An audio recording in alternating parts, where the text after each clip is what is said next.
Most people think of weight loss as this on and off switch that you just break in case of emergency to clean something up. Oh geez, I have not been looking at my weight in a few years. I really need to shed a few pounds. You stick around with that for a few months and then eventually you get off the diet or you get off the exercise plan.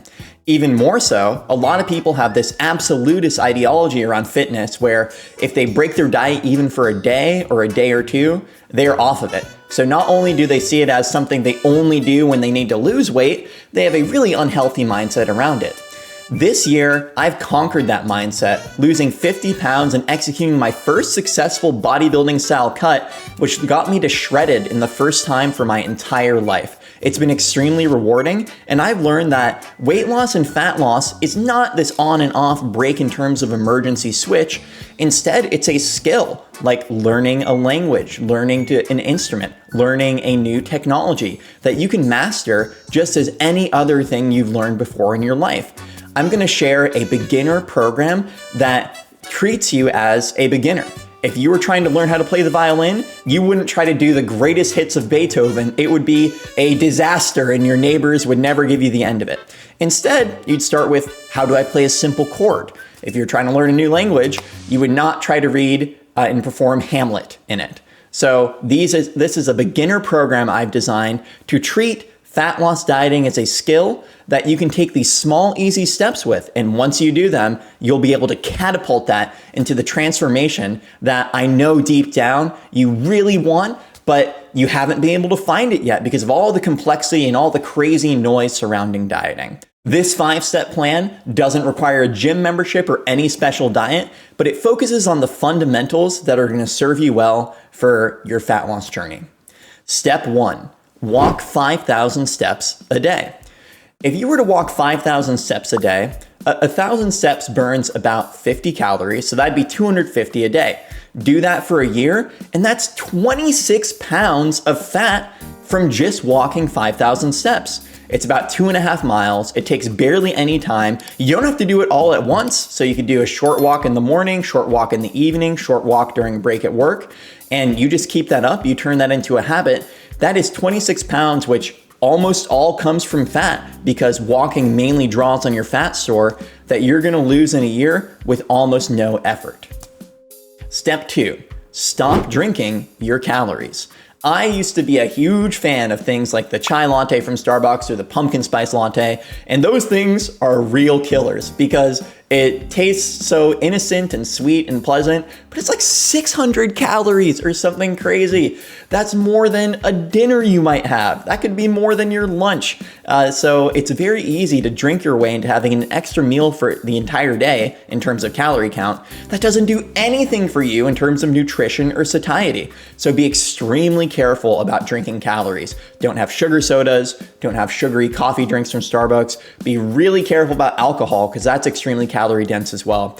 There's some great substitutions you can make. You can use diet soda, you can use teas like herbal tea, you can use very low calorie sparkling waters if you're interested in that. But drinking your calories really just does nothing for you in terms of keeping you full. And it's a great way to just sneakily gain fat over time. So be very careful. Number 3, fix your sleep.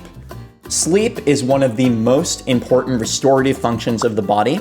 And if you have a great sleep schedule, you sleep about 8 hours a night, your body, when it's deciding, I'm losing weight, where do I pull it from? It's gonna choose fat. But if you're getting not enough sleep, if you're getting 5 hours of sleep a night, your body's gonna decide, well, I'm just gonna cannibalize some muscle. It's really strange that it works that way, but your body likes pulling from fat when you are well rested, and that's gonna assist you greatly on your fat loss journey. Not only that, if you have good sleep, you're gonna be making better decisions throughout the day. You're gonna be doing a better job managing your cravings. You're gonna be less stressed, so your emotional responses to eating aren't gonna trigger. I know I am a very emotionally reactive eater, and I had to work on that a long time to get over it. And if you're depriving yourself of sleep, you're just going to be sort of going back to your old habits and really encouraged to fall off the wagon. So fix your sleep before you seriously start thinking of taking your fitness goals to the next level. 4, use an app to start tracking your calories. Now, I'm not telling you to eat a certain number of calories. I'm not telling you to follow a certain diet, But using an app like MyFitnessPal, Lose It, or Chronometer can teach you a ton. Because one of the most common reasons that we're consuming too much is we just don't know the calorie content of our food. I think you would be pretty shocked that just about like 6 Oreos has the same calorie content as a big piece of chicken.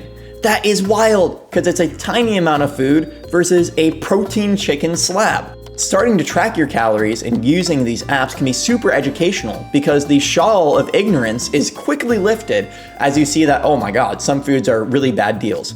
Like one of my favorite snacks growing up was peanut butter, and 3 spoonfuls of peanut butter, that's dinner. That could be 600 calories of peanut butter. It's really wild to think of. So one of the best ways that you can start just being nutritious and fixing your diet is not by forcing yourself to exclude certain foods or follow something like keto or veganism.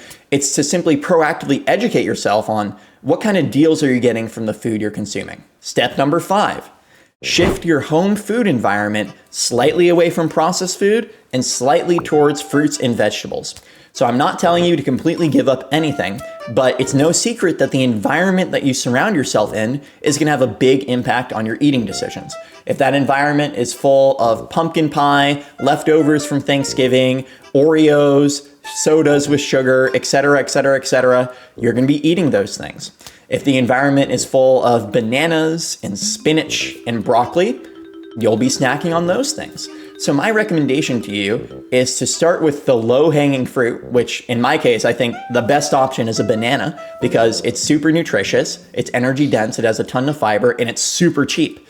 So just start incorporating a little bit more fruit and a little bit more vegetables into your food environment. Start, if you have a processed snack that you can't resist, maybe just don't pick it up from the store next time. And if you start to gradually shift towards fruits and vegetables, incorporate them more into your meals and your plans, you're going to be more full due to all the fiber they have. They're more nutritious, so they're going to give you more energy than those processed snacks. And you'll start naturally feeling better, which will give you the motivation to keep making improvements with your diet. Where so many diets and so many plans go wrong is they try to fix everything all at once, like this total holistic cleanse. And that's really hard for people to keep up. That's sort of that on-off mindset. But if you can incorporate these 5 easy skills, walking more, being careful about drinking your calories, fixing your sleep, fixing your food environment, and using an app to track your calories so that you learn about the content of your food, it's going to go a long way for you. So if you're interested, I have a full written guide about this plan on my website. And if you want to work with me for coaching, you should check out my website as well. To learn a little bit more about how I manage my structured diet, if you're interested in going to the next level, check out my fun video about how Costco saved my diet right here.